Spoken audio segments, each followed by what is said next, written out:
নমস্কার, নিউজ ভ্যানগার্ডের পর্দায় প্রত্যেককে স্বাগত জানাচ্ছি। এই মুহূর্তে আপনাদের সাথে আমি রয়েছি অঙ্কিতা। আজ সপ্তম দফার ভোট গ্রহণ পর্ব চলছে। 19 তারিখ থেকে শুরু হয়েছিল এবং আজ শেষ দফার ভোট।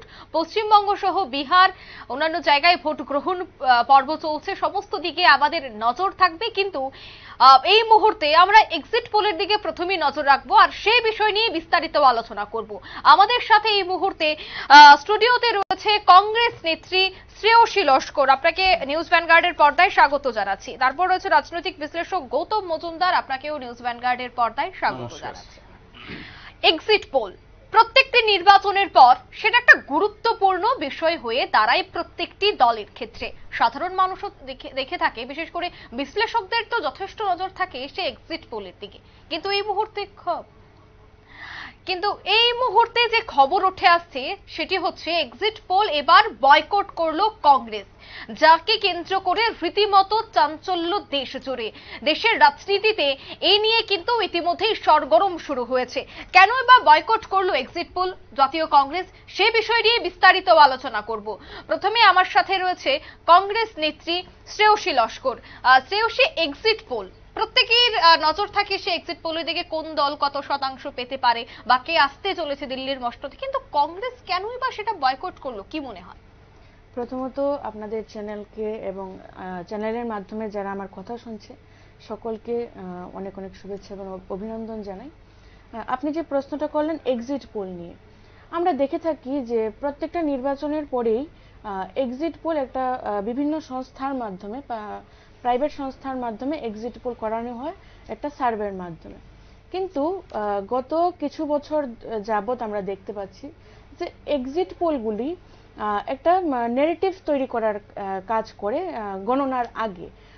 অনেক ক্ষেত্রে অনেক সময় মিলে, আবার অনেক সময় মিলে না, একটা ভুল একটা নেগেটিভ যায় মানুষের মধ্যে। এবং এবারের নির্বাচনটা যেহেতু অন্যান্য বারের নির্বাচনের থেকে অনেকটাই আলাদা নির্বাচন এবং বিভিন্ন ইস্যু রয়েছে সেদিক থেকে আমরা যারা ইন্ডিয়া জোট রয়েছেন এবং কংগ্রেস, আমরা লক্ষ্য করেছি যে দেখেছি আমরা যে এবার যেই সংস্থার মাধ্যমে এক্সিট পোল করানো হচ্ছে বা সেখানে আমাদের বিশ্বাসযোগ্যতাটা ততটুকু নেই। যে আমরা যা ধারণা যে যখন ইভিএম বাক্স খোলা হবে তখন যে রেজাল্ট বেরোবে এবং এক্সিট পোলে যা হতে পারে সেটা দুটোর মধ্যে মিল নাই থাকতে পারে। সে কারণেই এই সিদ্ধান্ত। একদমই। আমি রাজনৈতিক বিশ্লেষক গৌতম বাবুর কাছে যাব। গৌতম বাবু, এক্সিট পোল বিভিন্ন সংবাদ মাধ্যমে হয়ে থাকে বা বিভিন্ন সংস্থা থেকেও করা হয়ে থাকে, কিন্তু এক্সিট পোল বাতিল করেছে বা বয়কট করেছে এবার জাতীয় কংগ্রেস। কি বলবেন, এর পেছনে রাজনৈতিক কি কারণ থাকতে পারে?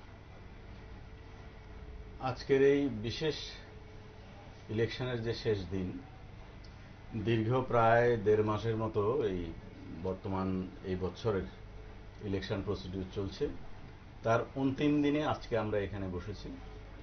অন্তিম দিন আমরা শুনলাম কংগ্রেস দল এক্সিট পোল বয়কট করেছে। আসলে কংগ্রেস একটা ভারতবর্ষের সবচাইতে বড় কোনো দল যদি থাকে সেটা কংগ্রেস দল ছিল এবং ভারতবর্ষের দীর্ঘকাল শাসন ক্ষমতায় ওনারাই ছিলেন। কিন্তু দিন দিন যেভাবে ওদের উপরে মানুষের যে বিশ্বাস আস্থা ছিল, ভারতবাসীর যে বিশ্বাস আস্থা ছিল, সেটা ওরা হারিয়ে ফেলেছে।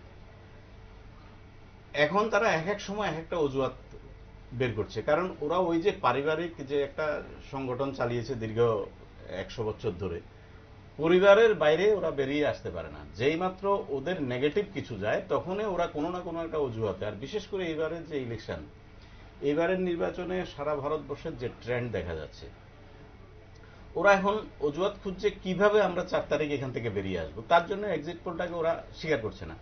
যেই মাত্র যে ভারতবর্ষে এখনো বেশ কিছু রাজ্য রয়েছে যেগুলোতে কংগ্রেস ক্ষমতায় রয়েছে, ওদের ক্ষেত্রে সবগুলো ঠিক থাকে, কিন্তু যেই জায়গাগুলোতে আজকে দেখছে যে ওদের ওই জায়গাগুলোতেও ধরে রাখতে পারছে না, কারণ মানুষ কংগ্রেসের প্রতি আসলে বীতশ্রদ্ধ হয়ে গেছে। ওরা নির্দিষ্ট কোনো এজেন্ডা নেই, নির্দিষ্ট কোনো প্ল্যান প্রোগ্রাম নেই, এইভাবেই তো একটা দল চলে না। যেমন ইন্ডি জোট বানিয়েছে, এক এক জায়গাতে এক একটা সিদ্ধান্ত, এক একটা রাজ্যের এক একটা সিদ্ধান্ত, কখনো দেখি ওরা একসঙ্গে, আবার কখনো দেখি ওরা একটার সঙ্গে একটা নেই। এগুলোতে কিন্তু মানুষ কিন্তু চাইছে না ভারতবর্ষটাকে আবার সেই গর্তে নিয়ে ফেলি। কারণ বিভিন্ন সময় আমরা দেখেছি যে কখনো কখনো দেখেছি অ্যালায়েন্স কংগ্রেস থেকে বেরিয়ে গিয়ে বারবার ভারতবর্ষে কিন্তু অনেকবার গভর্নমেন্ট হয়েছে, একটা গভর্নমেন্টও 6 মাস 1.5 বছরের বেশি টিকেনি। এইগুলো মানুষ দেখে দেখে দেখছে যে এসব ইন্ডিজোটফোট দিয়ে কোনো কাজ হবে না, যেভাবে সরকারটা আছে একটা স্টেবল সরকার থাকলে অর্থনৈতিক রাজনৈতিক সারা সব দিকে আমাদের বেনিফিট হয়। ওই জন্য মানুষ ভাবছে যে যেহেতু একটা উন্নয়নযোগ্য চলছে, মানুষ সেই দিকে ঝুঁকে গেছে। এখন অন্য যারা রয়েছে, আজকে তো কংগ্রেস বলেছে, কালকে দেখা যাবে অন্যান্য দলগুলো বলছে আমরা মানব না। কারণ সন্ধ্যা 6টার পরে আশা করি সারা ভারতবর্ষের বিভিন্ন চ্যানেলগুলো এগুলো নিয়ে একটা প্রোগ্রাম শুরু করবে। আগের থেকেই ওরা সেফ সাইডে নিয়ে নিচ্ছে, আর অন্য কিছু না। কি বলবে? এসে তো একটা কিছু বলতে হবে, কি বলবে? বলার ওদের কাছে কিছু নেই। যেমন ভোট প্রক্রিয়ায় গেছে, ওরা জানে না মানে কি নিয়ে মানুষের কাছে যাবে।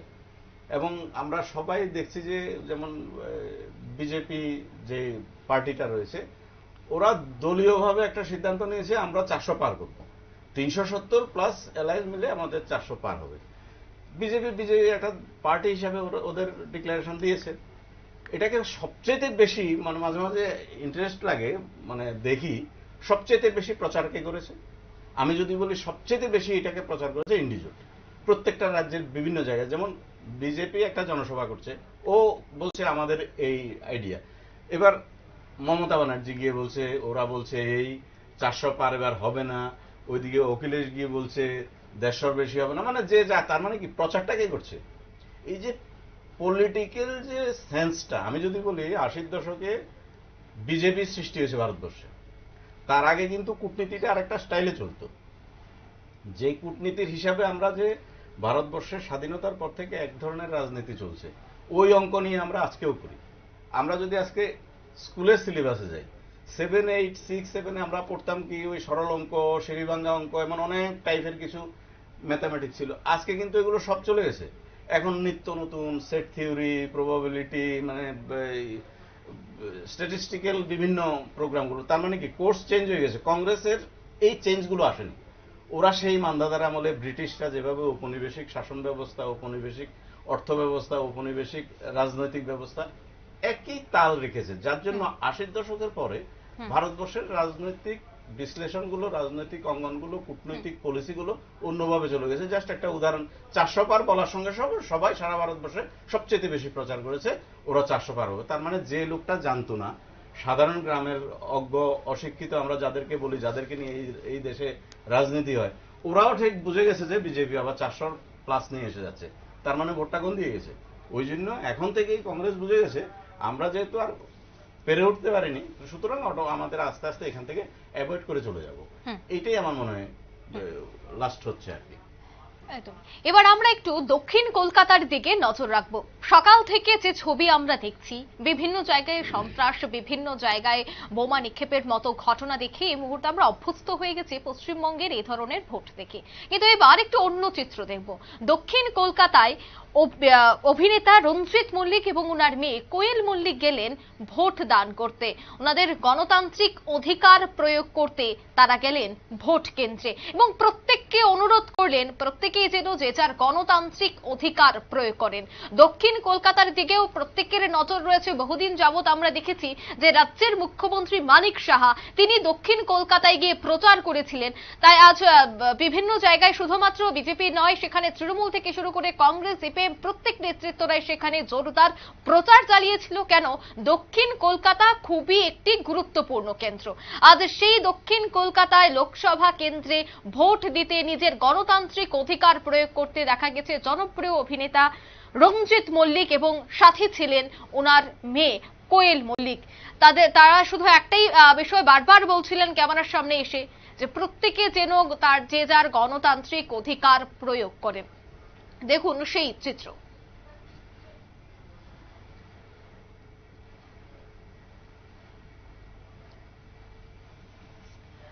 আমরা দেখছিলাম দক্ষিণ কলকাতার ছবি। আমরা আবারও আলোচনায় চলে আসছি। শ্রেয়সীর কাছে আমি যাব। শ্রেয়সী, রাজনৈতিক বিশ্লেষক বা ইতিমধ্যে যারা পোর খাওয়া রাজনৈতিক নেতারা বা পোর খাওয়া রাজনৈতিক বিশ্লেষকরা রয়েছেন, তারা বলছেন যে এক্সিট পোল হলে মনোবল ভেঙে যেতে পারে বহু কর্মীদের, যার জন্য এখন বয়কট করার মতো সিদ্ধান্ত নিয়েছে, যে কথা গৌতম বাবুও বললেন। তুমি কি বলবে? দেখুন, প্রথমত আমি একটা কথা বলতে চাই যে উনি আমার পাশে যিনি বসেছেন প্যানেলিস্ট, উনি রাজনৈতিক বিশ্লেষক পরিচয়ে এসছেন। ওনার বক্তব্যে আমার যথেষ্ট সন্দেহ প্রকাশ করছি আমি। উনি যে কথাগুলি বললেন যে উন্নয়নের পথে যাচ্ছে দেশ, তিনি কোন উন্নয়ন, কার উন্নয়নের কথা বলছে সেটা প্রশ্নচিহ্ন থাকবে ওনার কাছে। উনি বললেন যে বিরোধী দলের কোনো এজেন্ডা নেই, আমাদের এজেন্ডা ক্লিয়ার। আমরা 5টা ন্যায়, 25টি গ্যারান্টি নিয়ে মানুষের কাছে গেছি, কৃষকদের স্বার্থে মানুষের কাছে গেছি, যুবকদের বিষয়ে মানুষের কাছে গেছি, মহিলাদের বিষয় নিয়ে মানুষের কাছে গেছি। কিন্তু প্রধানমন্ত্রী এই যে লাস্ট নির্বাচনের প্রচার শেষ হওয়ার আগ পর্যন্ত 206টি সভা করেছেন। 206টি সভার মধ্যে একটি সভাতেও আমরা প্রধানমন্ত্রীকে বলতে শুনিনি উনি মহিলাদের জন্য কি করবেন, উনি যুবকদের যারা বেকার আনএমপ্লয়মেন্ট রয়েছে সেটা নিয়ে ওনার কি প্রতিশ্রুতি রয়েছে, কৃষকরা যারা আন্দোলন করতে গিয়ে দিল্লির বর্ডারে যাদেরকে বাধা সৃষ্টি করা হয়েছে, যাদের উপর অত্যাচার চালানো হয়েছে, তাদের নিয়ে প্রধানমন্ত্রীর কোনো বক্তব্য আমরা শুনিনি। কিন্তু প্রধানমন্ত্রী দেশের বিভিন্ন বিষয় নিয়ে, বিভিন্ন জাতি ধর্মের ভিত্তিতে প্রধানমন্ত্রীর বক্তব্য আমরা শুনেছি। প্রধানমন্ত্রী 19 তারিখ যখন আমাদের ভারতবর্ষে নির্বাচন শুরু হয় 19শে এপ্রিল, তার আগে প্রধানমন্ত্রীর একরকম বক্তব্য ছিল। আর ধীরে ধীরে আমরা দেখতে পাচ্ছি প্রধানমন্ত্রী, আমি একবারে মূল কথায় যাচ্ছি যেহেতু আমাদের সময় একদমই কম, আমি সেটাই বলছি, মনোবল দুর্বল হয়ে যাচ্ছে সেই কথা সেই জায়গায় আসছি। প্রধানমন্ত্রীর বক্তব্য পরিবর্তন হয়েছে, সেই জায়গায় সেটা স্পষ্ট ইন্ডিকেট করে যে প্রধানমন্ত্রীর যে মনোবল ছিল সেই মনোবলে বাধা সৃষ্টি হয়েছে।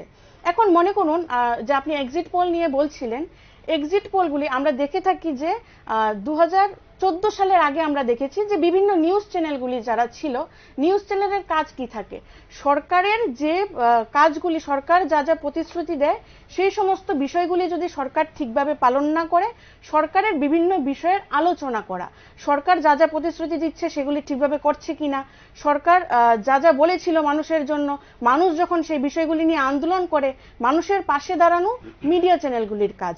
এবং এবার এরপর থেকে আমরা দেখতে পাচ্ছি যে মিডিয়া চ্যানেলগুলিরা, দেশের বিভিন্ন বড় বড় মিডিয়া চ্যানেলগুলি সরকারের মুখপাত্র হয়ে দাঁড়িয়েছে। সেই জায়গায় আমাদের প্রশ্ন, এবং সেই কারণেই, এবং এইবার যে বেসরকারি একটা সংস্থার মাধ্যমে আমরা যা খবর পেয়েছি যে সার্ভে করানো হয়েছে, কিংবা সার্ভে হয়েছে কিনা তাও সন্দেহ প্রকাশ করছি আমরা, সেই সমস্ত বিষয়গুলি নিয়ে আমাদের কর্মীদের মনোবল ভাঙার কোনো কারণ নেই। কারণ আমরা সারা দেশে এইবারের নির্বাচন দেখেছি এবং আমরা জানি যে মানে মানুষ কিসের জন্য ভোট দিয়েছে, কিসের ভিত্তিতে মানুষ ভোট দিয়েছে, এবং কোন দিকে 4 তারিখ যখন ইভিএম বাক্স খোলা হবে সেই ভোট, সেই মানুষের যে জনাদেশ সেটা ইন্ডিয়া জোটের পক্ষে যাবে এবং কংগ্রেস দলের পক্ষে যাবে, সেই বিষয়ে আমাদের কোনো রকম সন্দেহ নেই। কিন্তু যে মানুষকে যেন বিভ্রান্ত না করা হয় সেই জন্যই এই সিদ্ধান্ত। একদমই, মানুষকে যেন বিভ্রান্ত না করা হয় তার জন্যই কংগ্রেস এই মুহূর্তে এক্সিট পোল বয়কট করছে বলে কংগ্রেস নেত্রী আমাদের জানিয়েছেন। এই মুহূর্তে আমরা চোখ রাখবো পশ্চিমবঙ্গের আরো একটি অন্যতম লোকসভা কেন্দ্র ডায়মন্ড হারবার, যেখানে ইতিমধ্যে হাড্ডাহাড্ডি লড়াই চলছে, শেষ দফায় চলছে হাড্ডাহাড্ডি লড়াই। এবং সেই রাজ্যের অন্যতম হেভিওয়েট লোকসভা কেন্দ্রের ডায়মন্ড হারবার লোকসভা কেন্দ্রের তৃণমূল প্রার্থী সর্বভারতীয় তৃণমূল কংগ্রেসের সাধারণ সম্পাদক অভিষেক বন্দ্যোপাধ্যায়। অন্যদিকে অভিষেক বন্দ্যোপাধ্যায়ের বিরুদ্ধে, অর্থাৎ তৃণমূলের বিরুদ্ধে ডায়মন্ড হারবার লোকসভা কেন্দ্রে সর্বোত্তম ছাপ্পা ভোট দেওয়ার অভিযোগ করলেন ডায়মন্ড হারবারের সিপিএম প্রার্থী প্রতিকুল রহমান। এর পাশাপাশি শনিবার সকালে ডায়মন্ড হারবার লোকসভা কেন্দ্রের অন্তর্গত ডায়মন্ড হারবার বিধানসভার কানপুর অঞ্চলে 8 কৃষ্ণপুর রামপুর এলাকায় ভুয়ো সিপিএম এজেন্ট ধরলেন সিপিএম প্রার্থী। সর্বত্র সিপিএম এর এজেন্টদের মারধরের অভিযোগ উঠেছে তৃণমূলের বিরুদ্ধে। সেই খবর পাওয়া মাত্রই ঘটনাস্থলে ছুটে যান ডায়মন্ড হারবারের সিপিএম প্রার্থী প্রতিকুল রহমান। সে বিষয়ে সংশ্লিষ্টদের কি বক্তব্য শোনাবো। প্রতিকুল রহমান নামটা সিপিএম পার্টির দয়ায় নির্বাচন এলে ডায়মন্ডহারবার লোকসভার মানুষজন প্রতিকুল রহমান বলে একজন ভোটার আছে, সেটা ডায়মন্ডহারবার লোকসভার মানুষ জানতে পারে। সেই প্রতিকুল রহমান ডায়মন্ডহারবার লোকসভা কেন্দ্রের তৃণমূল কংগ্রেস দলের ভবিষ্যৎ দয়ালু উদার মহৎ অভিষেক বন্দ্যোপাধ্যায়ের প্রতিদ্বন্দ্বী হিসেবে দাঁড়িয়েছে। এটা ওর সৌভাগ্য। আজকে সংবাদ মাধ্যমে অভিষেক বন্দ্যোপাধ্যায়ের বিরুদ্ধে দাঁড়িয়েছে বলে প্রতিকুল রহমানের নামটা আমরা জানতে পাচ্ছি। আর প্রতিকুল রহমান বলছেন যে উমুক বুথে তুমুক বুথে সিপিএম এর এজেন্ট তৃণমূলের লোক দাঁড়িয়েছে। সেই ফর্মটা সিপিএম পার্টির যে ফর্মটা নমিনেশনের এজেন্ট হওয়ার জন্য দেয়, তা প্রতিকুল রহমান সিপিএম পার্টির ব্যর্থতা যে তার ফর্মটা তৃণমূল লোকের কাছে এসে গেছে। অ্যাকচুয়ালি প্রতিকুল রহমান যদি ভোটে নির্বাচনে দাঁড়াবার জন্য জিতত, তাহলে লকডাউনের পিরিয়ডে প্রতিকুল রহমানের ভূমিকা দেখতে পেত। এই যে 3 দিন আগে চলছে, ভোট তো হচ্ছেই না, কেন্দ্রীয় বাহিনী কার্যত নির্বাক শ্রোতা হয়ে বসে আছে। যতটা নির্বাচন কমিশন গর্জে ছিলেন তার বিন্দুমাত্র বর্ষালেন না। ডায়মন্ড হারবারে কিউআরটি নাম্বার দিতে আমাদের একমাত্র একটা লোকসভা কেন্দ্র, যেখানে কিউআরটি দিয়েছে রাত 1:30টার পরে, কিউআরটি নাম্বার দিয়েছে। ফোন করছি বারবার, রেসপন্স করছে না। নির্বাচন কমিশনের পক্ষ থেকে বারবার অভিযোগ করছি ছাপ্পা চলছে, ভুয়ো এজেন্ট বসছে, কোনো রেসপন্স নেই। কেন? যদি উন্নয়ন করে থাকেন তৃণমূলে তো ভয় পাচ্ছেন কেন সিপিএমকে? ভুয়ো এজেন্ট বসাচ্ছেন কেন? কর্মীদেরকে মারধর করে তাদের থেকে এজেন্ট ফর্ম নিয়ে সেই ফর্ম সিগনেচার করে ভিতরে গিয়ে তৃণমূল বসে আছে সব জায়গায়। ইলেকশন কমিশনের অভিযোগ করছি, কোনো রেসপন্স নেই। প্রিসাইডিং অফিসার তো পারলে একজনকে সেভ করেন এবং পালিয়ে যেতে সাহায্য করেন। আজকে 8 শ্রীরামপুরে প্রিসাইডিং অফিসার নিজে পালিয়ে যেতে সাহায্য করেছে। আমি বারবার করে বলেছি অ্যাকশন নিন, পুলিশকে জানান। কার্যত বুথ থেকে বের করে দিয়ে পালানোর ব্যবস্থা করেছে। গতকালকের ওখানে আমার যে এজেন্ট ছিলেন তাকে মারধর করেছিল, হসপিটালে সে ভর্তি ছিল। তার পাশের বুথের একজন এজেন্টকে মারধর করে তার কাছ থেকে ফর্ম নিয়ে গিয়ে সিগনেচার করে তৃণমূলের নেতা ওই বুথে বসছিল। ওরা বুঝতে পারেনি যে ওখানে সিপিএম এর এজেন্ট বসবে। ও যখন সাহস নিয়ে আজকে যখন গিয়েছে, প্রিসাইডিং অফিসার কোনো ভূমিকা নেননি। আমি বারবার করে কন্টেস্ট করছি, আমি ক্যান্ডিডেট, আমি গিয়ে বলছি আপনি কি, আপনি কার এজেন্ট? বলছে আমি সিপিএম এর এজেন্ট। বলছে আপনি কে? আমাকে জিজ্ঞেস করছে আপনি কে? আমি বললাম আপনি আমার এজেন্ট, আপনি আমাকে চেনেন না? তারপরে সেক্টর অফিসার আরো এআরওকে জানানোর পরে এলো, আসার পরে কার্যত প্রিসাইডিং অফিসার যে বেরোয় যেতে সাহায্য করলে আমি হাত ধরে। আপনারা শুনলেন সিপিএম নেতৃত্বদের বক্তব্য। সে বিষয়ে আমি বিস্তারিত জানবো রাজনৈতিক বিশ্লেষক গৌতম বাবুর থেকে। গৌতম বাবু, অভিষেক বন্দ্যোপাধ্যায় তৃণমূলের সর্বভারতীয় সভাপতি এবং ওনার বিরুদ্ধে রীতিমতো অভিযোগ, ওনার কেন্দ্রে ছাপ্পা ভোট সহ সেখানে সিপিএম প্রার্থীর এজেন্টের বাড়িতে হুমকি দেওয়া, সেখানে যেন কেউ ভোট দিতে না চায়, তা সেই সমস্ত বিষয়ের অভিযোগ প্রতিনিয়ত উঠে আসছে। কি মনে হয়, সর্বভারতীয় একজন সভাপতি, ওনার কেন্দ্রে ছাপ্পা ভোটের অভিযোগ, অন্যদিকে সিপিএম, আমরা বলতে পারি পশ্চিমবঙ্গে ইতিমধ্যে সিপিএম নেই বললেই চলে, বা শতাংশের নিরিখে অনেকটাই কম প্রত্যেকটি রাজনৈতিক দলের থেকে। সেক্ষেত্রে অভিষেক বন্দ্যোপাধ্যায় কি ভয় পাচ্ছেন? কি বলবেন এই ছবি দেখে? এটা তো আসলে নতুন কিছু না, পুরনোই একটা কাহিনী।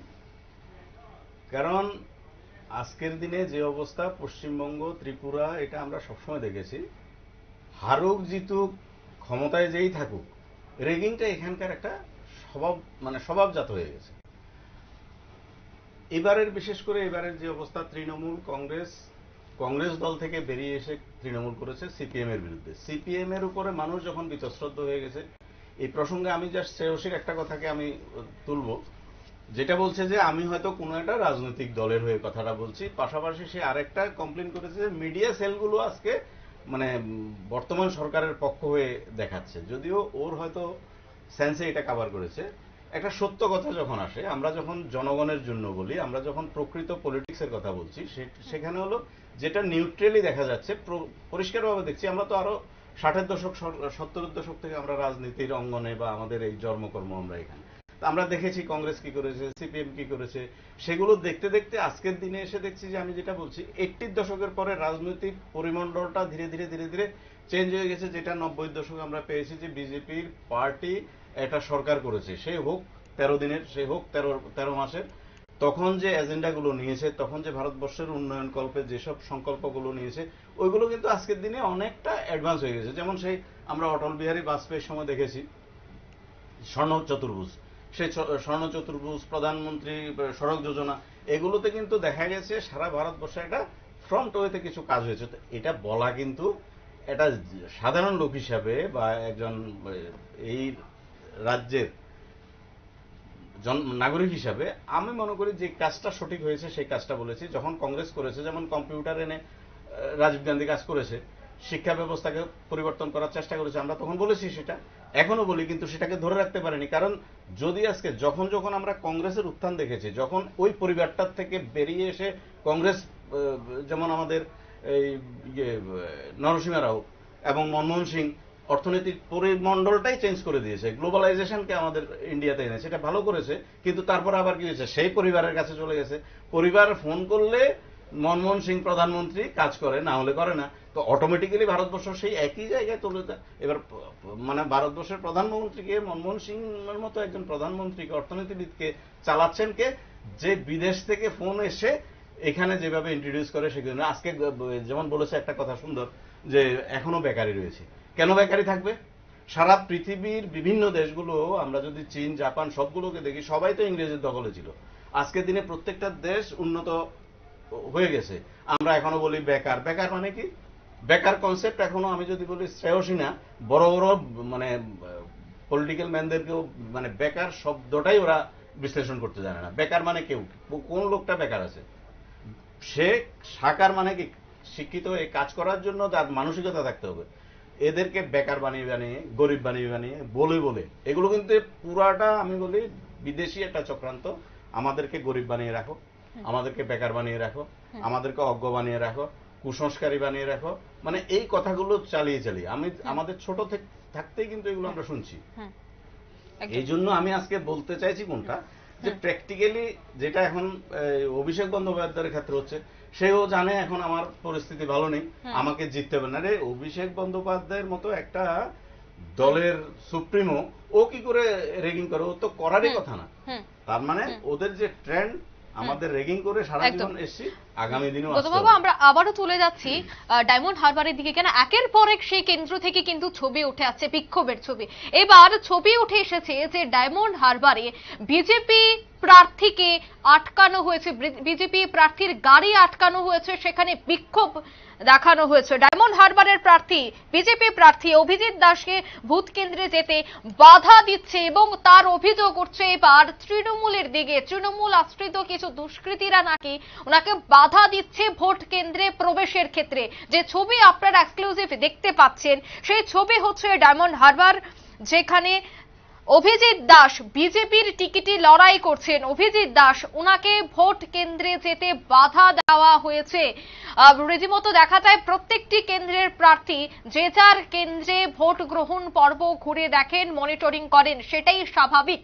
কিন্তু পশ্চিমবঙ্গ থেকে কিন্তু সেই ছবি বারংবার উঠে আসছে, যেখানে বিরোধী দলের নেতৃত্ব বা বিরোধী দলের প্রার্থীরা যখন যান মনিটরিং এর জন্য, তখন তাদেরকে বাধা দেওয়া হয়। যে ছবি আপনারা দেখতে পাচ্ছেন, আমি দেখাবো যে সেখানে এই মুহূর্তে কি পরিস্থিতি রয়েছে, কি স্লোগান উঠছে, চলুন দেখে নেওয়া যাক।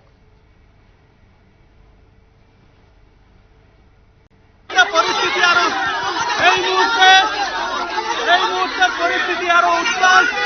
এই মুহূর্তে 100 দিনের কাজের টাকার দাবিতে হলতায় কিন্তু তারা কিন্তু প্রতিবাদ জানাচ্ছেন। সরাসরি দেখানোর চেষ্টা করছি অভিজিৎ দাস ববিকে যে ঘিরে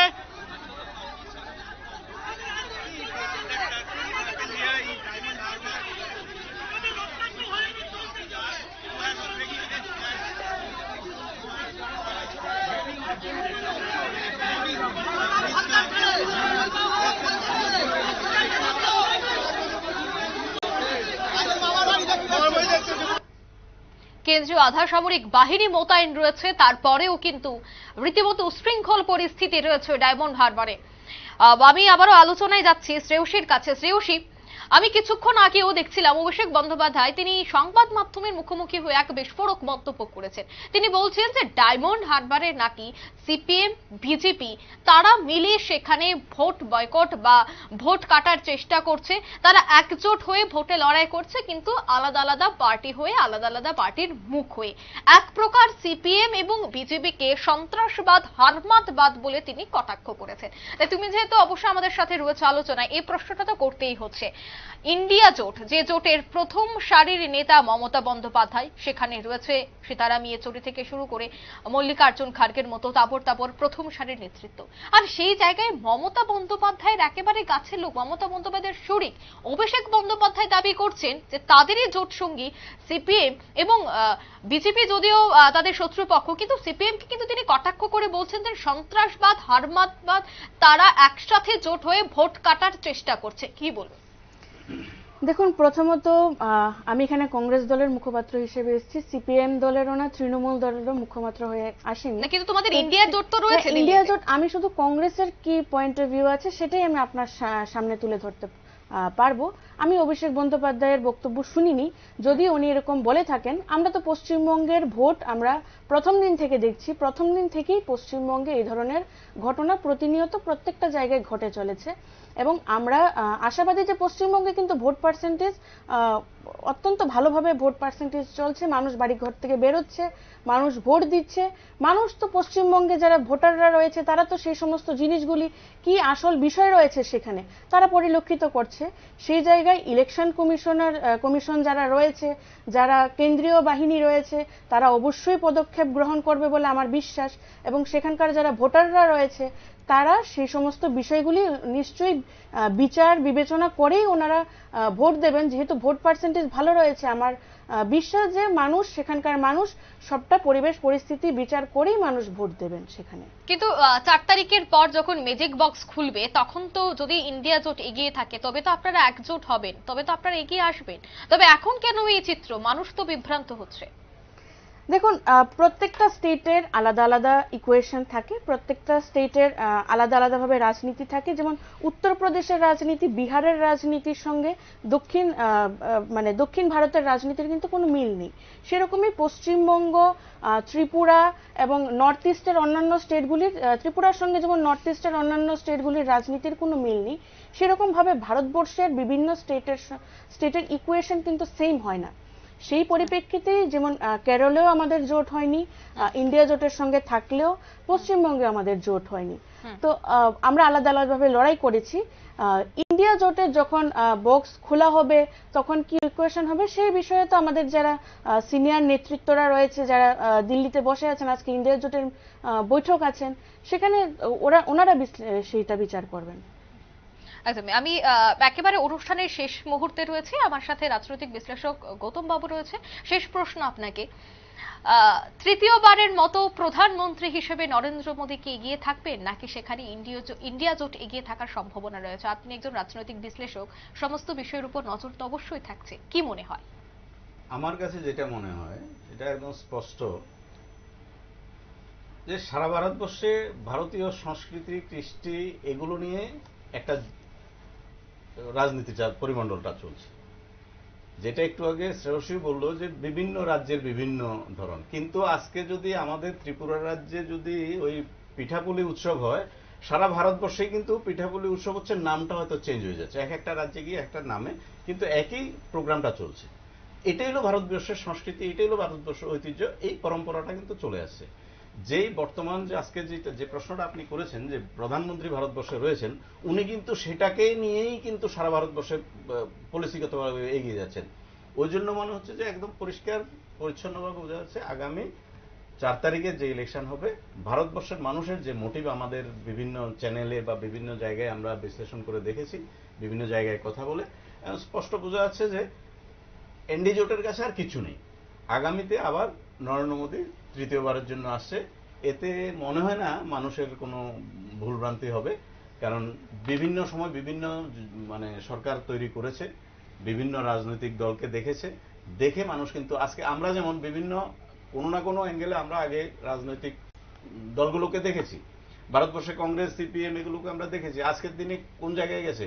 বিভিন্ন রাজ্যে বিভিন্ন দলকে দেখেছে। প্রত্যেকটা দলের অভিজ্ঞতা কিন্তু মানুষের কাছে রয়ে গেছে।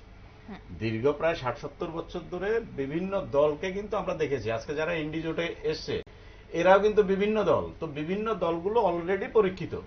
প্রত্যেকটা রাজ্যে প্রত্যেকটা সরকার ওরা করেছে, মানে রাজ্য সরকার করেছে, বিধানসভা চালিয়েছে, এরা মানুষের কাছে এখন পরীক্ষিত। সুতরাং মনে হয় না এবার মানুষ ভুল করবে, এবং আমার দৃঢ় বিশ্বাস ভারতবর্ষের উন্নয়নকল্পে আবারও প্রধানমন্ত্রী নরেন্দ্র মোদীকে বিপুল ভোটে মানুষ জয়ী করবে। সেটা জাস্ট সময়ের অপেক্ষা। আগামী 4 তারিখে আমরা সব বুঝবো, এবং আজকের রাত্রেও এক্সিট পোলে আমরা হয়তো একটা সিনারিও পেয়ে যাব, এই বলে আমার দৃঢ় বিশ্বাস। একদমই। অসংখ্য ধন্যবাদ কংগ্রেস নেত্রী আমাদের সাথে ছিল শ্রেয়সী লস্কর, তোমাকে অসংখ্য ধন্যবাদ বিস্তারিত তুলে ধরার জন্য। এছাড়া রাজনৈতিক বিশ্লেষক গৌতম মজুমদার রয়েছে আমাদের সাথে, আপনাকে অসংখ্য ধন্যবাদ আলোচনায় থাকার জন্য। অর্থাৎ সপ্তম দফার ভোট, অর্থাৎ শেষ দফার ভোট আছে চলছে।